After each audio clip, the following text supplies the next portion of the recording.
دەستنیشانکردنی شارێکی مێژوویی دێرین لە نزیک سلێمانی بە ناوی نەتۆنیا یاخود نەتۆنیا سەرۆکەرتە کە 2200 ساڵ لەمەوبەر ئەم دراوی بەناوە لێدراوە. لەگەڵمان بن.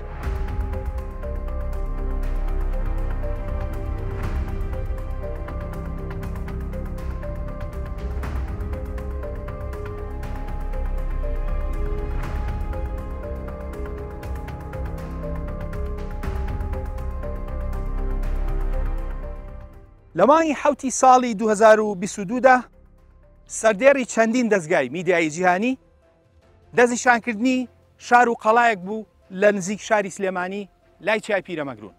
ئەم قەڵایە نزیکی 2200 ساڵ لەمەوبەر دراوی بەناوە لێدراوە. ئەم دیوارەی دەبینن دیواری بەشێک لەو قەڵا مێژوویە کە بە ناتۆنیا و ناتۆنیا سەرۆکەردە ناسراوە.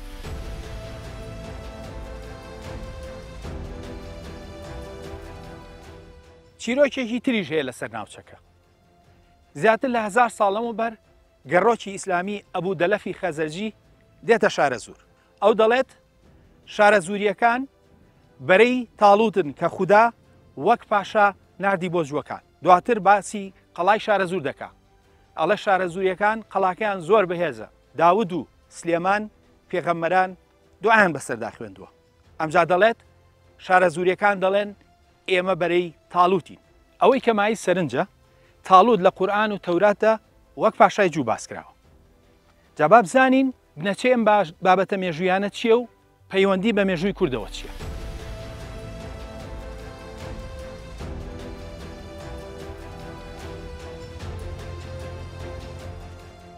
شارەکە لە دوو قەڵا پێکاتووە لە ناو ئەم چیایەدا کە بە پیرەمەگرون ناسراوە. ئەم چیایە بە سەرهاتی زۆری بەدەورەوە.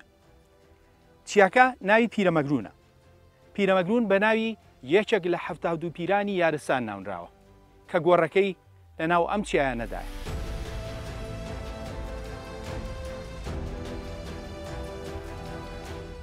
ئەمە گۆڕی پیرەمەگرونە، یەکێک لە 72 پیرانی یارستان. نزیکەی 600 ساڵ لەمەوبەر ئەم پیرەمەزنە دوای کۆچی دوایی لێرە ناشتیان. هەرەو کاتەش ناوی پیرۆزی خۆی دا بەم چیا سەرکەشە، چیای پیرەمەگرون. لە ساڵی 1984 لەسەر داوای خۆی زانای کورد تۆفیق وەهبی دوای چەندەیەک ژیان لە ئەوروپا داوای کرد لە پەنا پیرەمەگروندا و ئالێرەدا بنێژرێ. ئەمەش گۆڕی ئەو زانا کوردەیە.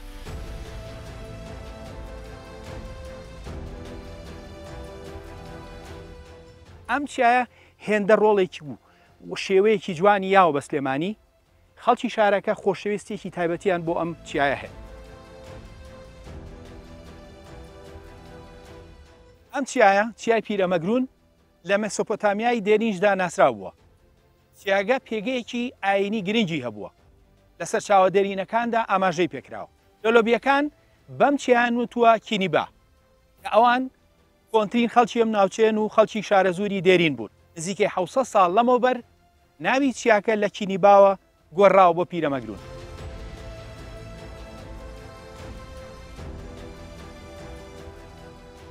ئەم چیایە لە کۆنترین داستانی مرۆڤایەتیدا ئاماژەی پێکراوە کە ئەویش داستانی گەلگامێشە. لە داستانەکەدا دەڵێت کەشتیەکە دوای لافاوەکە بەم چیایەوە گرساوەتەوە. چیای تریش بەو داستانەوە گرێدراوە. پیرەمەگرون یەکێک لەو چیایانێ.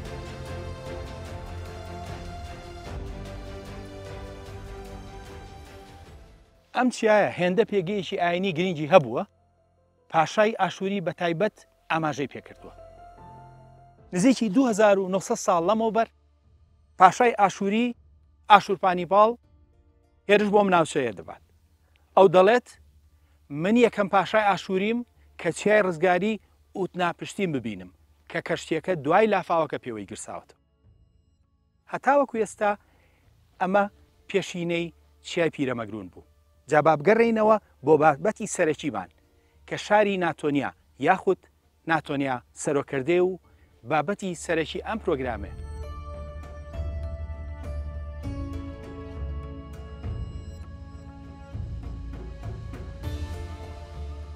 نزیکی 2400 ساڵ لەمەوبەر کوردستان گۆڕانکاریی مەزنی بەخۆیە بینی. سوپای ئەسکەندەر ڕووی لە ڕۆژهەڵاتی ناوەڕاست کرد. تا دواتر لە نزیک هەولێر لە شوێنێک بە ناوی گاوگامێلا سوپای ئیمپراتۆریەتی فارسی بۆ هەتاییشکاند. دواتر یۆنانیەکان لە ژێرناوی ئیمپراتۆریەتێکی نوێیە بە ناوی ئیمپراتۆریەتی سلوقی ڕۆژهەڵاتی ناوەڕاست و بەشێکی زۆری ناوچەکە لە یۆنانەوە هەتاوەکو شام هەتاوەکو هیندستان حکومڕانیان دەکرد.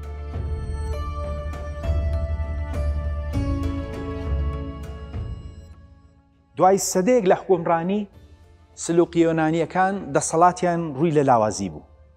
وردەوردە دەسەڵاتە ناوچەیەکان و ئەوانەی کوردستان بە تایبەتی گەشەیان دەسەند. یەکێک لەو دەسەڵاتانەی لە کوردستاندا دروست بوو شانشینێک بوو بە ناوی شانشینی هەزەبانی.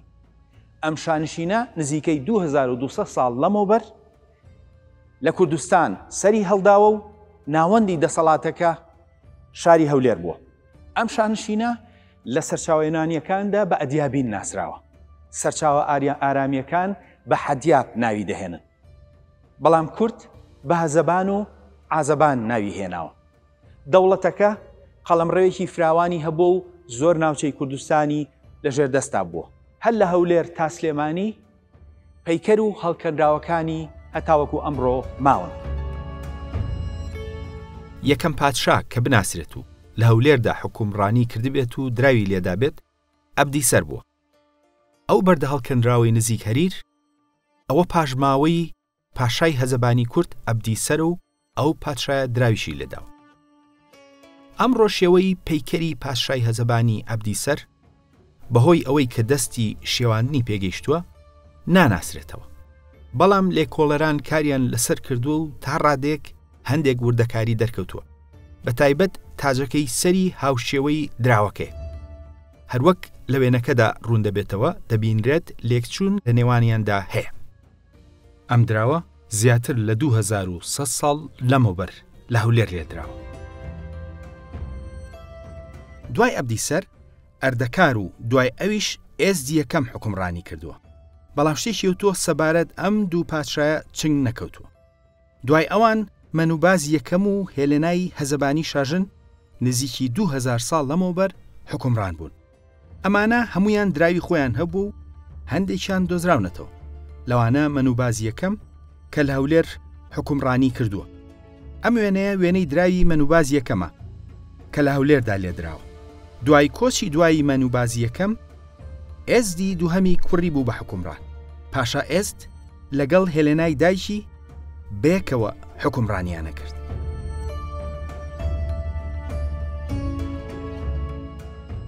دەوڵەتەکە لە سایەی ئەم بنەماڵە پاشاییدا دەسەڵاتی ڕوو لە هەڵکشان بوو. بەڵام دواتر ئەم بنەماڵەیە بریاریاندا بچنە سەر ئاینی جوو. بەو جۆرە هێلێنای شاژن ئێزدی پاشا و مەنوبازی برای چوونە سەر ئاینی جوو. ئەو کات هێشتا ئاینی ئیسلام و کریستیانیتی پەیدا نەبوو بوون. هۆکاری ئەم ئاین گۆڕینە هەر لە خۆیە نەبوو. ئێست دەوڵەتەکەی ڕوو لە هەڵکشان بوو. ئەو دەیویست قەڵەمڕەوی دەوڵەتەکەی بەرەو ئیسرائیل بڕوا. بۆ ئەو مەبەستە تەنانەت هێلێنای شاژن کۆشتێکی لە شاری ئورشەلیم دروست کرد کە ئەمڕۆ بە قودس ناسراوە. جگەلەوە ئێست پاشای هەزەبانی دەیویست ئاینێکی سربەخۆ بۆ دەوڵەتەکەی دروستکە. نە زەردەشتی بێ کە ئاینی ئەشکانی بوو، نە ئاینێ بێک ڕزیک لە بڕۆم. بۆ ئەو مەبەستە هەموو هەوڵێکیدا کە پابەند بێ بە بنەماکانی ئاینی جۆ. تەنانەت خۆی و مەنوبازی برای لەو تەمەنەدا بیریان لەوە کردەوە کە خەتەنە بکەن. وردەکاری ئەم ڕووداوە لەلایەن مێژوونووسی سەدەی یەکەمی زاینی جۆزیفۆسۆ تۆمارکراوە. گرنگی ئەم سەرچاوەیە ئەوەیە کە بەنزیکی هاوسەردەمی ڕووداوەکە بووە. جۆزیفۆس ئاماژە بەوە دەکات کە ئێزدی دووهەم دوودڵ بووە و هێلێنا شاژنی دایکیشی بە هەمان شێوە.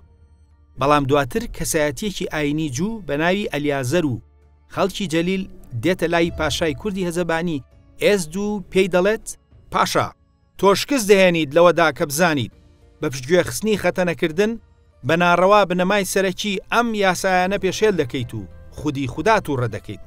بەس نییە تەنها پابەندیەکانی ئاینەکە بخوێنیتەوە، دەبێت بە پلەی یەکەم ڕێنمایەکانیان جێبەجێ بکەیت تا چەندی تر بە بێخەتەنەی دەمێنیتەوە. ئەگەر هێشتا یاسای تایبەت بە خەتەنەت نەخوێندۆتەوە و بێئاگان لەو تاوانە گەورەی کە بە پشتگوێخستنی ئەنجامی دەدەن، ئەوە ئێستا بیخوێنەرەوە. بۆچوونی ئەم پیاوە ئاینیە کاریگەری لەسەر هەردووشیان بەجێ هێشت و بۆیە لە ئەنجامدا بڕیاریاندا کە خەتەنە بکەن. بەو جۆرە هەوڵی دروستکردنی ئیمپراتۆریەتێک نزیکەی 2000 ساڵ لەمەوبەر لەلایەن دەوڵەتی کوردی هەزەبانی دراوە لە کوردستانەوە هەتاوەکو ئیسرائیل. ئەم هەوڵە بەردەوام بوو. پاشا هەزەبانیەکان جگە لە کوردستان مامەڵەی پاشای جووشیان لەگەڵ ئیسرائیلدا دەکرد. بۆیە لە کاتی ڕوبەڕووبوونەوەی برسێتیدا هێلێنای شاژن کەسێکی نارد بۆ قوبرس بۆ هێنانی هەنجیر و کەسێکی تریش بۆ ئەسکەندەریە بۆ هێنانی گەرمەشامی و هاوکاریکردنی جووەکان و ڕزگارکردنیان لە برسێتی. هەروەها مەنوباز و ئێست هاوکاری داراییان پێشکەشی جووەکان کرد و بە هەمویان توانیان جووەکان لە برسێتی ڕزگار بکەن. تەلاری مەزارگەی هەزەبانیەکان لە سەدەی یەکەمی زاینیدا لە سەرچاوەیەنانیەکاندا بە یەکێک لە نایابترین لە تەلارەکانی جیهان ناوهێنراوە. ئەو تەلارە لە شاری ئورشەلیم یان قودس بوو. لە ساڵی 1864دا شوێنەوارناسێکی فەرەنسی گۆڕی هێلێنای هەزەبانی دۆزیەوە کە لە شوێنێکدا بوو بە ناوی قوبور الملوک، واتە گۆڕی پادشاکان. پێشتر وازانرا بوو کە پادشای تری جووی دێرینتری تێدایە، بەڵام دواتر دەرکەوت کە مەزارگەی پادشا هەزەبانیەکان بووە. بە درێژایی مێژوو ئەو مەزارگەیە گەڕۆکەکان ئاماژیان پێکردووە و هەندێکیان وێنەشیان کێشاوە.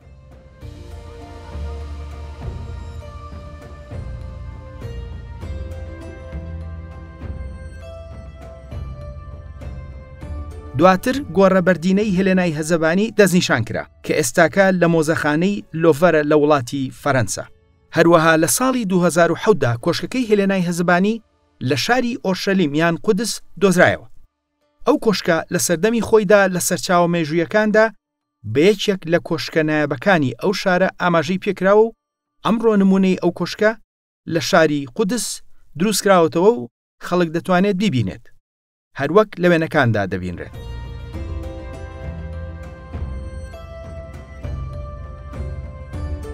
بەڵگەکان ئەوە دەخەنە ڕوو کە بنەماڵی پادشایی هەزەبانی دەیانویست لە ژیان و مردنیشدا خۆیان لە ڕێگای کۆشک و گۆڕەکانیانەوە وەک بنەماڵێکی پادشایی بەرچاو و مەزن دەربکەون و بمێنەوە. ئەوەش ڕنگدانەوەی هێز و دەسەڵاتی دارایی و سەرباسی ئەو دەوڵەتە بووە لەو سەردەمەدا. دروستکردنی ئەو گۆڕانە بەو شێوەیە ئەوە نیشان دەدا کە هەزەبانیەکان پلانێکی استراتیژی درێژخایانیان هەبوو کە حکمی ناوچەکە بکەن لە کوردستانەوە بۆ ئیسرائیل. ئەوان دەیانویست جگە لە کوردخۆی لە ڕووی ئاینیشەوە وەک پادشای جوو قوبوڵ بکرێن. بەو جۆرە گۆڕی هێلەنا و پاشا هەزەبانیەکان دوور لە شاری هەولێری شوێنی لەدایکبوونیان لە وڵاتی ئیسرائیل بووە و ماوەتەوە. ئەمڕۆ مەزارگەی پادشای کوردە هەزەبانیەکان تەنها وەک مەزارگەی پاشای جوو مامەڵەیان لەگەڵدا دەکرێت. گۆڕەبەردینە بێنازەکەی هێلێناش زیاتر دوورخراوەتەوە لە هەولێر و براوەتە مۆزەخانێکی فەرەنسا. بەداخەوە هەتاوەکو ئەمڕۆ ئەم پاشا هەزەبانیانە تەنها وەک پاشای جوو مامەڵیان لەگەڵ دەکرێت و هەندێک جار ناسنامەی نەتەوەیی ناڕوونی تر بە هەڵە دراوەتە پاڵیان. هەزەبانەکان پلانەکەیان هێندە گەورە بوو لە دژی ڕۆم. ئەوان تەنانەت پشێویان بۆ ئەو دەوڵەتەش لە ناو میسرا دروست کردبوو. ئەوان لە جەنگی جووەکاندا لە دژی ڕۆم سەرکردایەتی شەڕەکەیان دەکرد. لەو شەڕەدا شکان. دواتر هەموو دیلە جووەکان لەلایەن ڕۆمەوە کوژران و بەڵام دیلە هەزەبانیەکان و کە هەمویان میری هەزەبانی بوون برانەوە بۆ ڕۆم بۆ ئەوەی دواتر وە کارتی فشار بەرامبەر دەوڵەتی هەزەبانی کوردی بەکاربهێنرێت. ئەم دەوڵەتە ڕێک ئەو کوردستانە گەورەی دروست کردبوو کە ئەمڕۆوە خەو دەبینرێت. قەڵەمڕەوی دەوڵەتەکە لە چەندین سەرچاوەدا ئاماژەی پێکراوە. لە سەدەی یەکەمی زاینیدا ئاماژە بەوە دەکرێت کە بەشی سەرەوەی دەوڵەتەکە لە هەولێر و مووسڵەوە هەتاوەکو ئەسکەندەریە و ئەنتاکیای سەردەریا ڕۆشتووە هەتاوەکو نووسەیبین. بەشی خوارەوەشی لە سەرچاوی تردا ئاماژە بەوە دەکرێت کە درێژ بۆتەوە هەتاوەکو شاری هەمەدان. دەوڵەتی هەزەبانی دەوڵەتێکی گەورە بوو.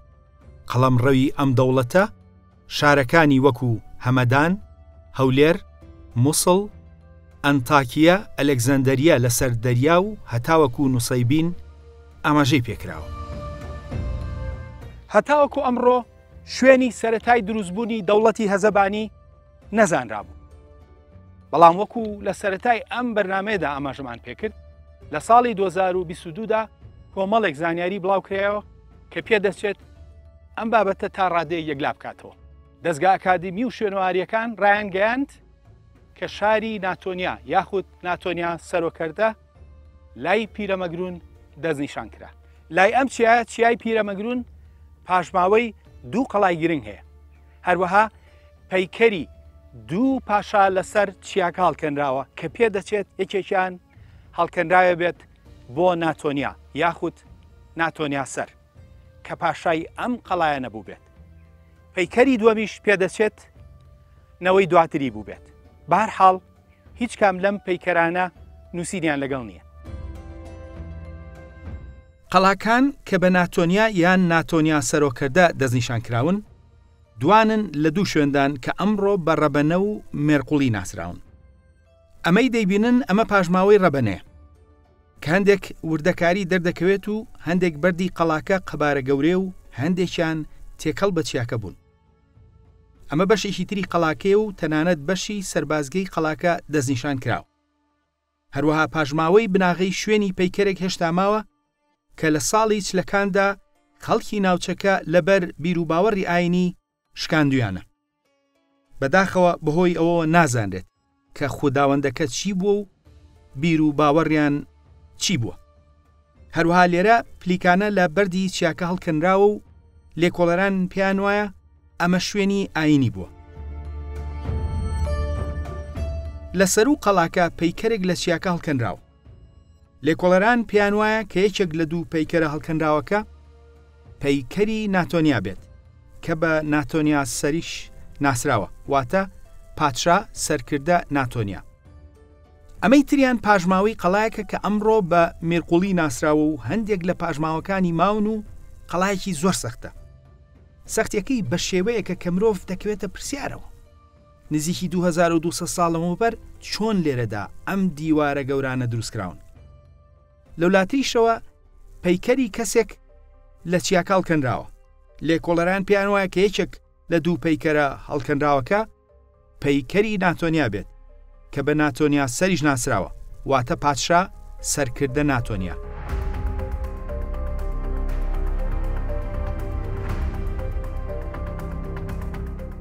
ئەوەی کەم بابەتە یەکلا دەکاتەوە نزیکی 1900 ساڵ لەمەوبەر پاشایەکی هەزەبانی کە پاشای شاری حەزەر بووە لە نزیک مووسڵ ئاماژە بەم بابەتە دەکات. ئەتالۆس ئاماژە بە شاری ناتۆنیا یاخود ناتۆنیا سەرۆکەردە دەکات وەک تەختی پاشایی دەستپێکردنی دەوڵەتەکە و ناتۆنیا سەر وەکو پاشایی باو باپیرانیان کە پەیکەرەکەی لێرەدا هەڵکەنراوە. ئەگەر سەرنج بدرێت هاوبەشیش هەیە لە شێوەی جلوبەرگ و کڵاوی پادشا ئەتالۆس و پادشاکانی لای چیای پیرەمەگرون هەروەک لە وێنەکاندا سەرنج دەدرێت.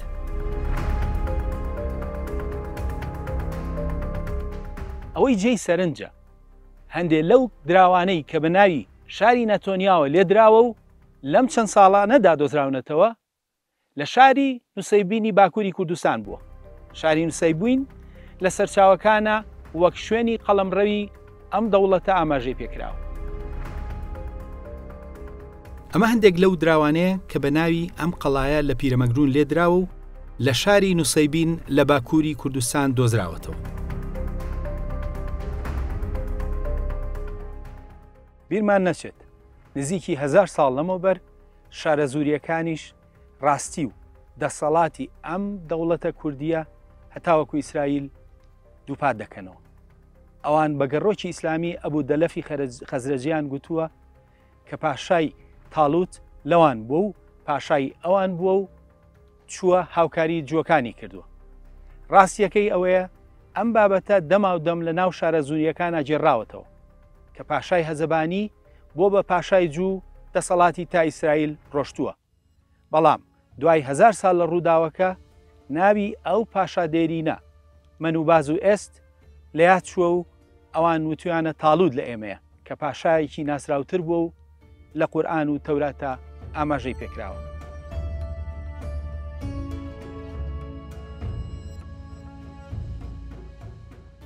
پرسیارەکە ئەوەیە ئایا دەکرێت دەوڵەتێکی وا مەزن کە بەرەو ئەوە چوو بێت بێ بە ئیمپراتۆریەت ئاوا بە ئاسانی لە ناو چوو بێت؟ لە ڕاستیدا ئەم پرسیارە وەڵامی هەیە. هەزەبانیەکان لەژێر هەمان ناودا لە سەردەمی عەباسیدا بەردەوام بوون. ئەوان بەشێک لە ناوچەکانی ڕابردوویان بەدەستەوە بوو. ناوەندی دەسەڵاتیان هەر هەولێر بوو بەرەو مووسڵ هەتاوەکو ئازربایجان. بیرمان نەچێت تیرەی ڕەوادی سەلاحەدین سربەهۆز و بنەماڵی پاشایی هەزەبانی بوون. دەوڵەتەکەی سەلاحەدینیش تەواوکەری دەوڵەتی هەزەبانی بوو بە قەڵەمڕەوێکی جیاواز و تۆزێک جیاوازی ناوچەییەوە. دەوڵەتی هەزەبانی لە سەردەمی عەباسیشدا لە هەولێر حکومڕان بوون و دراوی تایبەتی خۆیان هەبووە. ئەوان ڕۆڵێکی گرنگیان لە ڕووداوەکانی ئەو سەردەمەدا بینیوە. ئەمانە نمونەی دراوی ئەو دەوڵەتەن.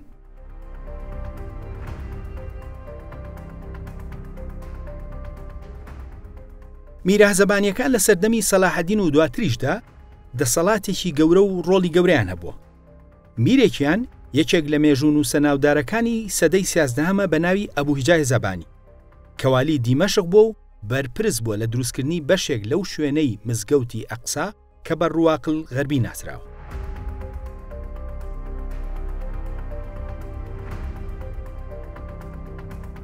واتە ڕۆڵی کورد وەک دەوڵەتی هەزەبانی لە ئیسرائیلدا لە پێش ئیسلام و لە دوای ئیسلامیش بەردەوام بووە. بەڵام ئەو ڕۆڵە هەر بە تەنیا هی هەزەبانیەکان نەبووە، بەڵکو دەوڵەتی تری کوردیش کاریگەری هەبووە. نزیکی 1000 ساڵ لەمەوبەر و 3 سەدە پێش ئەبوهیجای زەبانی میری کوردی مەروانی شوێنی تایبەتی بۆ حاجیانی کورد دروست کردووە و ئەو کارەی ئێستاکەش لەسەر تاتەمەرمەڕێک لەوێ ماوە. نزیکی 700 ساڵ لەمەوبەریش میر و مێژونووسی هەزەبانی ئاماژەوە بەوە دەکات کە کتێبی ئاینی ئاماژەی بە هەزەبانەکان کردووە و ئەوان دێرینن. ئەو ئاەتێکی قورئان دەهێنێتەوە وەک نمونە. بەڵام لە پەرتووکی ئاینی تەلمودی چوەکاندا ئاماژە بە مەنوباز و هێلێناکراوە و مەنوباز تەنانەت بە بەخشندە وەسف کراوە. دیارە ئەبوهیجای هەزەبانی ئاگاداری دێرینی بنەچەی بناماڵەکەیان بووە، بەڵام لە کتێبە ئاینیەکە دڵنیا نەبووە. پاژماوەی ئەم دەوڵەتە دێرینە کوردیەش هەندێک جار لە ناوی شوێندا ئەمڕۆ بەدی دەکرێت. شوێنێک لە نزیک هەولێر ناوی گرعازەبانە. هەروەها دوو گوندیش لە دەربەنی خان و شارباژێر بە ناوی گوندی عازەبان هەیە. ئەم ناوانە هیچ گومان ناهێڵنەوە کە ئەمانە پاژناوەی ئەو دەوڵەتە کوردیەن کە ڕۆژانێک کوردستانیان کردبوو بە یەک و بۆ ماوەیەکی زۆر حکومڕانی کوردستان.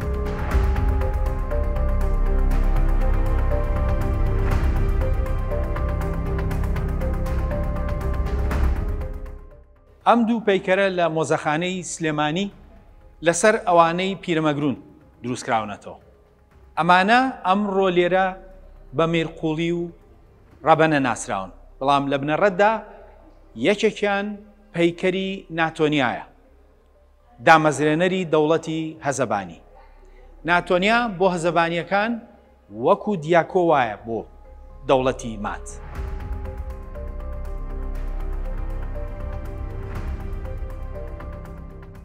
وەک لەم بەرنامەیەدا ئاماژەی پێکرا، ناوەندی دەسەڵاتی دەوڵەتی هەزەبانی هەولێر بووە، بەڵام بەپێی سەرچاوەکان سەرەتای دەوڵەتەکە لەم چیانەوە لای پیرەمەگرونەوە دەستی پێکردووە، دوور لە دەوڵەتی سلوقی کە دەسەڵاتیان بەسەر ئەم ناوچانەدا هەبوو.